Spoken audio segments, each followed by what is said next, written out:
Okay. Hey, welcome. It's almost Christmas, and we're happy to be here. I'm here with Miss Kay tonight. She is a trauma empowerment coach. And y'all, she is chock full of practical, amazing strategies to help you deal with those toxic family members, those exes, the people that you don't want to see over the holidays, but you have to see.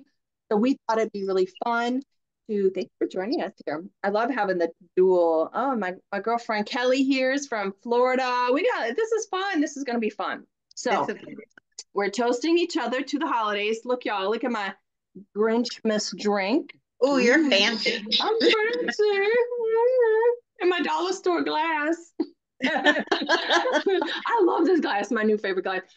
TikTok, if you need to know a winter holiday cocktail to also help you through the holidays, that's the place. All these TikTok cocktails, man. So that's my new favorite thing is watching videos on crazy cocktails. So, oh, thanks. Kelly said we're looking hot. So, cheers, salute, Merry Christmas. Merry Christmas. Mm, okay, so funny story. And then we're going to get right into Jessica Kay. She's going to be telling us about how to deal with people. But, I posted that reel and I've been asking questions like, what's the most toxic thing that someone has said to you post divorce, right? Like, what's the most toxic thing? And the funny thing is, I posted the reels and was just getting like all these toxic comments, all these negative comments. And I was like, I just can't take it today. What's going on?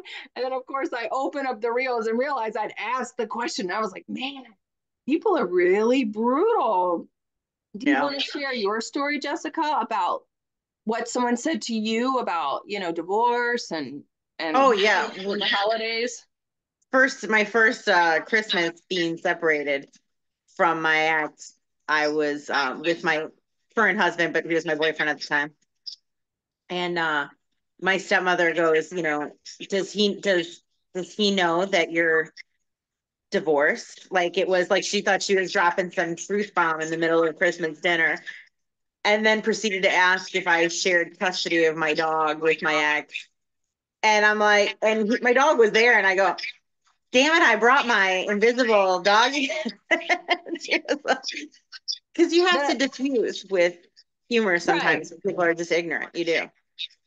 But I feel like it's not so much she's ignorant, it's more like she was trying to shame you. And Oh, that a and that's thousand the percent. distinction between someone, okay, we're echoing a little bit. I don't know how we're doing. Okay. Thanks for letting us know. I appreciate that. I think that's the difference between um someone who's innocently making a comment versus like really trying to shame you and trying to get you to feel bad and insecure about yourself. Yeah. So tell us a little bit about your background, what you do, how you help people who you serve. So I am a empowerment coach, and my background is I had a narcissistic mother, I had an alcoholic father.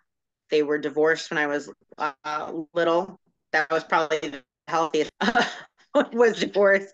Um, the entire way that they were divorced, which is why I think what you do is so important, was so toxic and so hurtful to me. Like they each talked terribly about themselves or each other, should I say, and that was, the high point.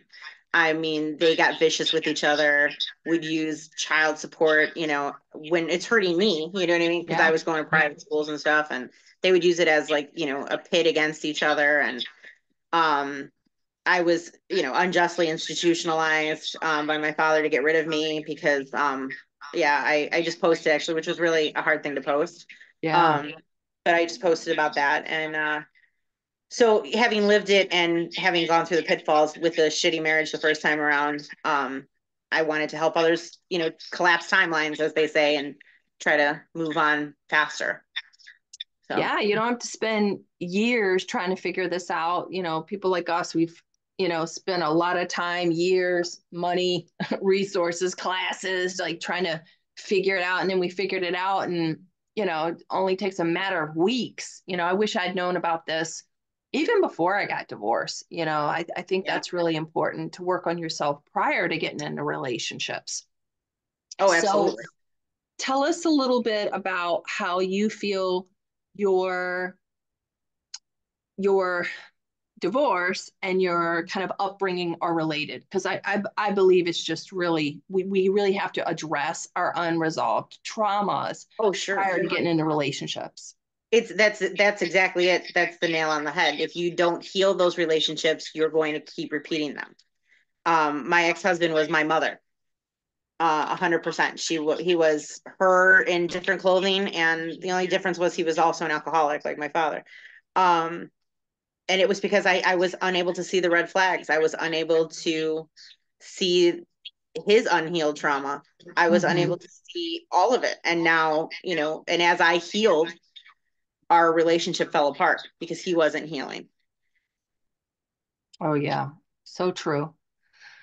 So tell us now, we kind of have like top three things, but like, what do you think is the first thing when you're heading into the holiday season? You're going to parties with like Aunt Susie and Uncle Joe Bob, and you got those family members that it's the same old every year. So tell us what's the first thing we need to do to address it? Know that you're not changing any of them.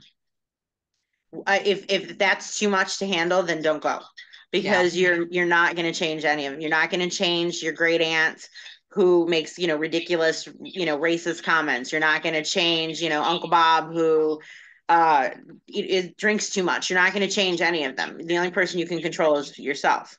So that's number one. Set Mm-hmm. your expectations realistically. They're not changing for you. Right. And your ex, right? I think a Yes. lot of people think like, oh, we're divorced.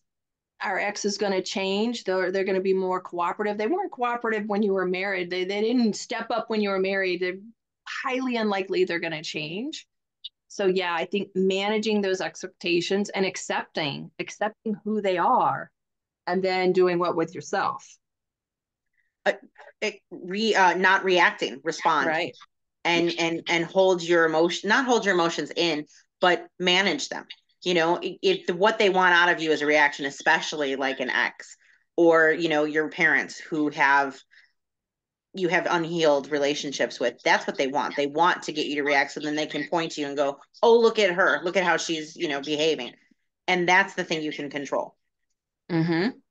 Yeah, we can't control anybody else, but we can control ourselves. So and we kind of discussed how, like, rather than reacting, being responsive. And Yes. so in order to be responsive, that next step is setting those intentions or setting those expectations. So how do we do that? Well, there's nothing wrong with having an exit plan.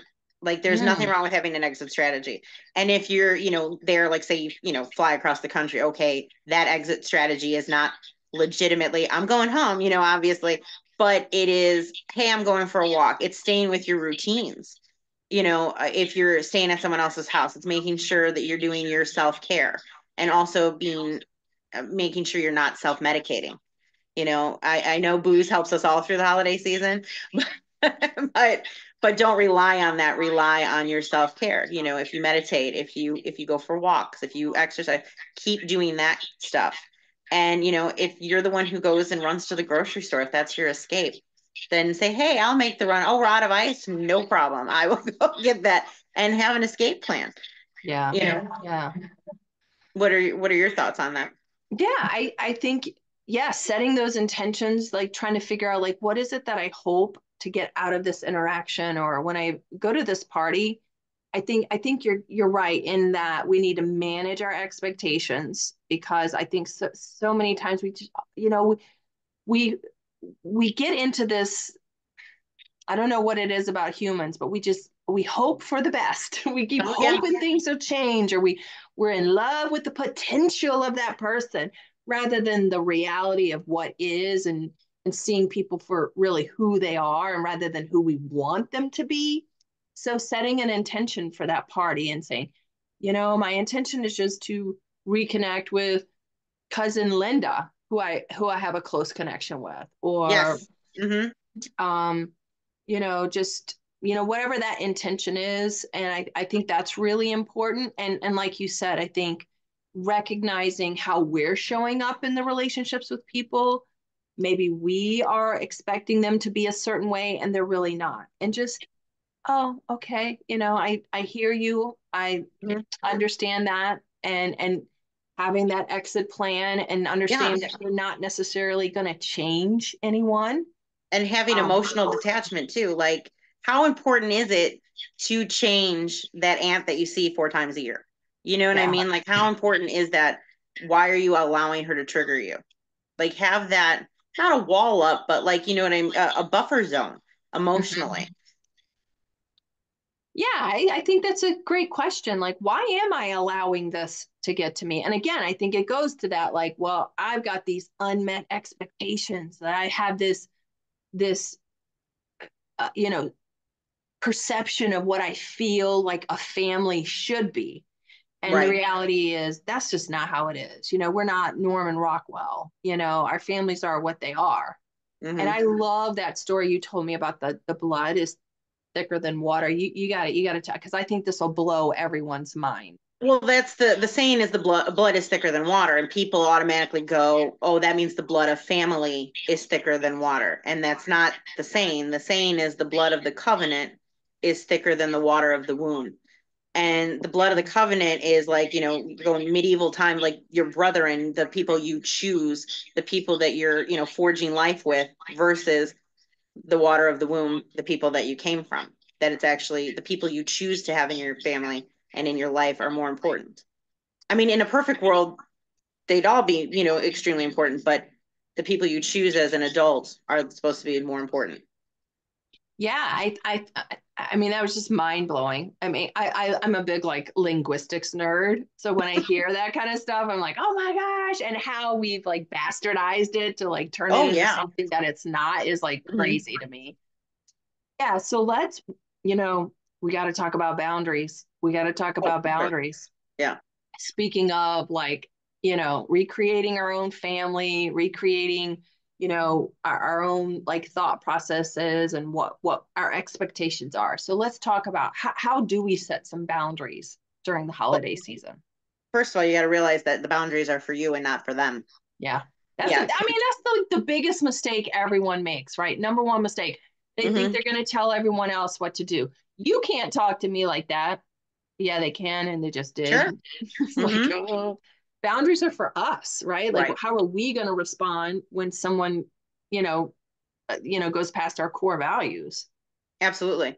I'm a huge, it's again, it depends on the relationship. Like you're not going to necessarily deflect with, your mother or your father because it's too close. But deflect when it comes to like again, that aunt or uncle that you see a few times a year. To change the subject altogether. Like I know we had talked earlier and I was telling you about How I Met Your Mother when Barney's like there's a story behind that brooch and I want to hear it. Just something completely off. First of all, you knock them off balance verbally, you know what I mean? Because they don't know where the hell that came from. And then, it completely changes the subject where they don't even remember what they were trying to irritate you with. So Mm-hmm. I find that that works, or making a joke also works very well. You know what I mean? Like with my invisible dog kind of thing, because you also don't want to ruin the holiday for everybody. Mm-hmm. Also, don't want to continue to be triggered. You Right. know, Yeah. I mean, yeah, we want to. how do you do that with your ex?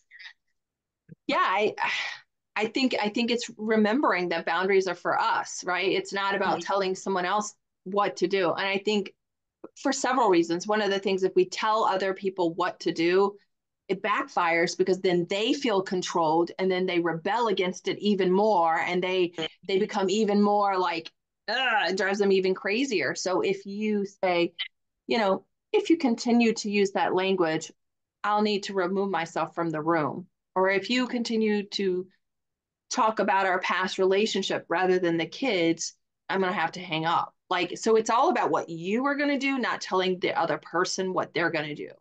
So I think that's the biggest myth is like people mistakenly try to control others or tell others what to do, and we just can't do it. No. And Mm-mm. again, it ramps up that negative energy and that rebellion within them of like, you're not going to tell me what to do, I'm going to keep doing what I want to do. So but when you give that space and you make it about you, you're empowering yourself.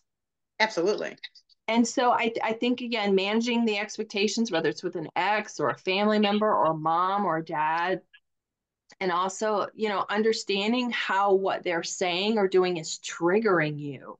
Like, where's Yeah. that unhealed part of you Oh, that absolutely. feels insecure or feels not good enough, that whatever they're saying is making you feel bad about yourself, that's causing like And an emotional reaction. that's more obviously long term, Mm-hmm. but there's nothing wrong with rehearsing that conversation. Like if you know that your mother's always going to say that one thing to you that just sets you off, or your ex or something, rehearse that conversation in the mirror so that you're almost like on automatic with what's coming out of your mouth. Yeah, so let's talk about the little bit of that long-term stuff, because I mean, it's good that we're talking about this stuff in the holidays, but what about those long-term relationships? A mother who keeps criticizing your weight, or who keeps criticizing the way you're raising your kids, or that ex-husband who keeps, knows your hot buttons to push. So what are the long-term resolutions for that you utilize in your programs? Well, depending on the severity of it, and usually people who are seeking, coaching with their trauma, it's pretty severe, the household they came from. So I'm a big proponent of separation from the parent, at least at the beginning. Like you have to go no contact. And some people fight you on that, and that's your road to take, okay. But you can't let a scab heal if you keep picking at it, and so for me, it's the separation for a while and starting to heal so that you're not triggered, so that you're not, because there is such a thing as reactive abuse, it's called, where they Mhm. purposely push your buttons to get you to react, and then they automatically are like the little angel, and I don't understand, why are you doing this, look at how Yeah. you respond, you know what I mean, and that's the whole, they won, that's the whole point of it. With exes, you would be more of, because again, I don't have children, so my divorce was a little different. I don't see him ever. So it's a little different. So you would probably be able to give more insight into the healing on that more.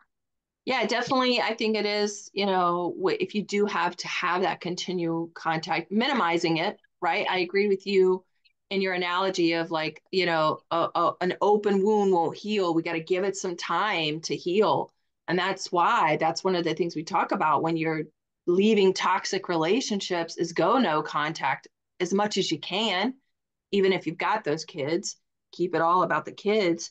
But definitely, in my 5-step program, what we really talk about and focus on is, hey, there's Lindsay's joined us, Jessica. I um, thought.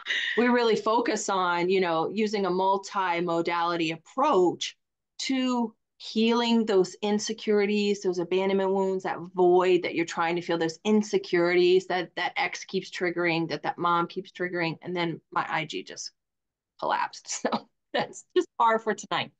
So um, hopefully yours is still going. But did it go off?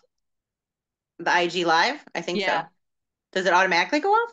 I I've never had it go off like that. So now it's off. Do you want to join again? We can try.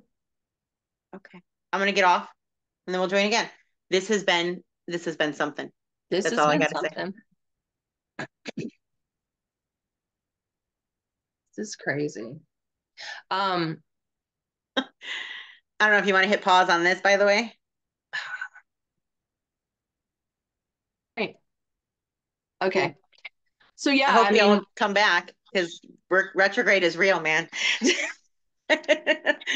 crazy. So yeah, I think the biggest thing is understanding that we have to heal those Yes, underlying wounds that are showing up, those insecurities, because I really believe that life shows you where you still need healing. Those people that trigger you, those events that trigger you, that's where you still need healing. And absolutely. so, I utilize like a like a multi-modality approach of like, I know you talked about in your work how grounding is so important, right? We have to Yes. Hmm. soothe our nervous system because when we come from trauma and chaos, we're so dysregulated. So definitely using, grounding systems, meditations, centering activities. You've said that numerous times, I think. Oh, And for sure. Like there's nothing wrong with ducking into the laundry room and drop it into your body and, feeling your if Aunt Sue, like you said, trigger you, dropping in your body and feeling those feelings and, yes. just allowing yourself to be angry and, Mm-hmm. your vagus nerve runs through here, put your hand on your heart and just deep breathe through the emotions. And when you feel like you're back to, zero, go on out and rejoin the festivities, if you will. Yeah, and yes, absolutely. I think that's I do a lot with like NVC communication too, and like the first thing they teach you before you communicate with anyone else is just feel your feelings, show that compassion for yourself, let go of that judgment and like it's okay. Like, and then you can communicate with others. Then you can show compassion to others. But it begins with yourself. If we're all Absolutely. dysregulated and we're all just, wonky, you can't really listen to others. You can't really communicate with others. So I really and I feel like it's really empowering when we talk about how we can take back control and we can control ourselves and give ourselves some actionable tools to ground ourselves, to center ourselves. For me, a big part of it is like a lot of reparenting work, a lot of inner child work, some shadow work kind of at the end. There's A a lot of threshold for happiness, journaling. yeah, that we Yeah. have. There is. Like I was just saying that to a client. You only feel safe to feel so happy. And that sounds so screwed up, but it's true because you only allow yourself to feel so happy because that past that level feels so unsafe because you Yes. never felt it. So you have to feel safe feeling happy. And that sounds like mumbo jumbo, but it's the truth. It's so true. And I'll give you a real life example of that when I was, I think I was dating my husband at the time. But that was, and then, you kind of know my history with like my trauma and everything. And I would sabotage, you know, good relationships because it didn't feel safe for me to be happy. And that's exactly what I did. And like when things were even keel and it felt stable and safe, like I would create drama. And I mean, I remember that time when I had that conscious thought of like, girl, Because you can chaos either feels safe. choose to keep creating this chaos and drama or keep living in it, or you can choose to like be okay in the discomfort of being happy and stable. And like that was, I know that's, and is again, but when you grow up in that dysfunction, you grow up in that chaos, you grow up in that, it feels really like wonky to feel safe and secure and stable. And so you have to it's like setting a thermometer, Absolutely. thermostat, Yes. right? Where you have to Hmm. reset the temperature. Chaos almost feels comfortable. And that's so like the first time somebody hears that for the first time, they look at me like, "Are you on drugs?" And I'm like, "I swear it feels because it does because it feels familiar. It Yep. feels you go, this feels right." Like that. I was talking to a friend of mine who was struggling with something, and she's like, "I wanted to literally light the shoe on fire. Like we almost want to kick the shoe off the ledge so that we have control over it." Yeah. Because we just feel like it's gonna fall anyway. So if we can control the falling, that makes us feel better. And it's completely screwed up thinking, but it's true. But it's recognizing that within ourselves and it's recognizing that and becoming aware of it. And for me, what has been life changing is knowing that there's like actionable, intentional tools and exercises that you can implement to immediately like feel better, to immediately feel grounded, to feel centered. There's journaling exercises that you can do. There's body work. I'm a big believer in like body movement and body work, breath work. I know you do a Breath lot of work is breath huge, work, yeah. a lot of Hmm. soothing that, that vagus nervous system. And there's so many things that we can implement that like even 10 years, 20 years, we didn't even know. And No, so what I love about what we do is like taking action right now to really feel good. And you don't have to let toxic people control your emotions. You can learn to feel safe in that happiness. It's so possible. So that's why I'm absolutely it like is. really like passionate about the work that we do. Oh, 100%. Because otherwise you're going to just keep repeating these same relationships over and over and over again. And not just, I mean, like I looked around my surroundings at one point in time, and every female that was in my life was some version of my mother. And and it was like, as you become self-aware, I was like, holy shit. I'm Yeah. surrounded by that. But it's true, because you have to, Yeah. what broke in relationships has to be healed in relationships. And Mhm. there's no other way around it. Like so many people heal and then go, okay, I'm just going to be single. Okay, that's fine, but you're not going to be fully healed until you are able to have a cohesive, relationship with someone. Yeah. So tell us like what's the biggest takeaway? What do you feel like when walking into the holidays, what do you want kind of people to walk away with or think about as they're moving forward? What's your biggest like piece of advice or something you want to share, leave our Oh, viewers with? the managing the expectations, I think, is key.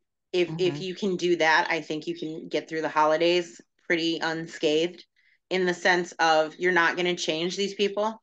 And you know what, that might, you have to sit with yourself, like that might be too much, like going, I'm walking into a room of, excuse my expression, but lunatics.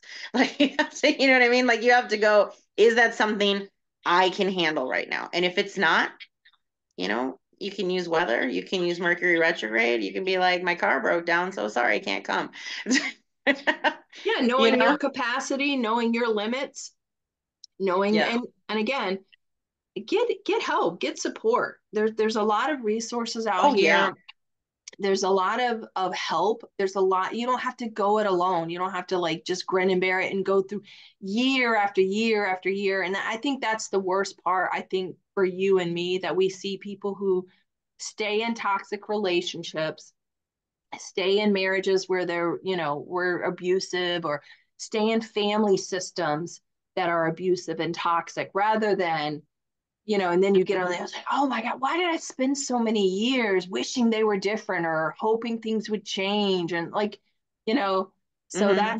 that's I think that's having the awareness and having the, you know, knowing what you know and knowing like, okay, I can be aware. I don't have to change others, but I can change myself. I think that's Well, really absolutely. And as you were saying, go years and years, like when is enough enough?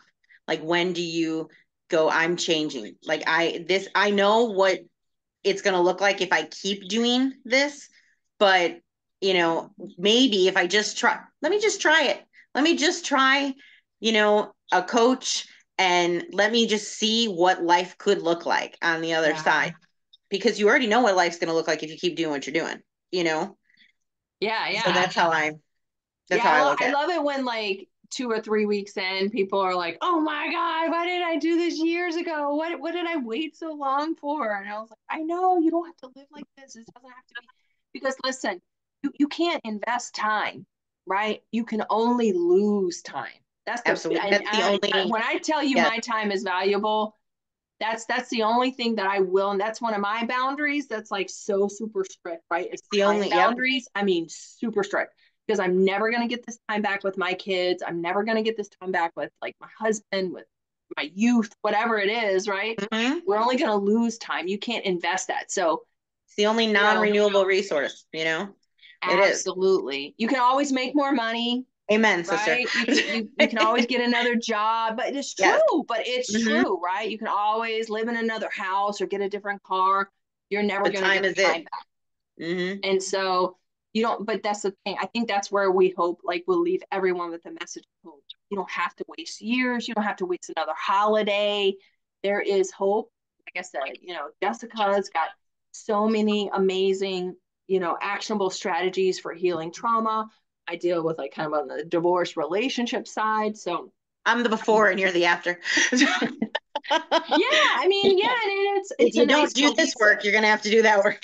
Yeah, I mean, it's, and again, it just all depends on, like, Jessica's technique might be slightly different than mine, but I think hopefully we're giving everyone the message, like, reach out, get support. You don't have to Yes. live like this day in and day out. You don't have No. to deal with these people day in and day out. You really And how don't. amazing So, would it feel to like be healed? You know what I mean? And like we talked about that earlier, like the pseudo healing of, people who are always healing, but are mhm. still reacting from that wounded spot. You know what I mean? That's to actually be healed, and Yeah. granted it's a lifelong process, but the way that you respond is the key to how far along you are, and how amazing would that be to not even be sweating it out next year to go visit people, you know?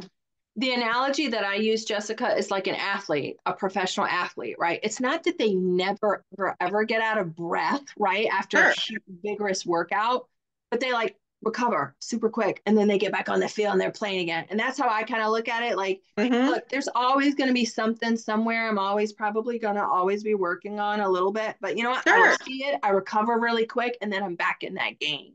It's the And I think, self-awareness. Yeah. yeah. So I love that. All right. So tell us where we can find you. Tell us your links. What's the best place to reach out if people want more? I'm on IG, Rise Beyond Your Roots, same handle for TikTok.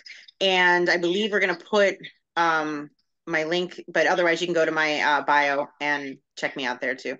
Okay. But yeah, so So say your full name so I don't butcher it with my Southern accent. my So, husband goes, wait, welcome to the rest of your life with it being mispronounced. It was not wrong. It's Jessica Kazanewski. Yeah. and rise beyond your Your roots, right? roots. Yes, ma'am. Right. Mhm. See, choosing to rise and rise beyond your roots. See, it was meant to be, y'all. So, all right, I'm Yes. going to put Jessica's link in our information there, and y'all check her out, and we will see you soon. Merry Christmas, Happy Holidays, Happy Happy New New Year. Year and all that stuff. Yeah, yeah. Bye, everybody. Bye, everybody. All right.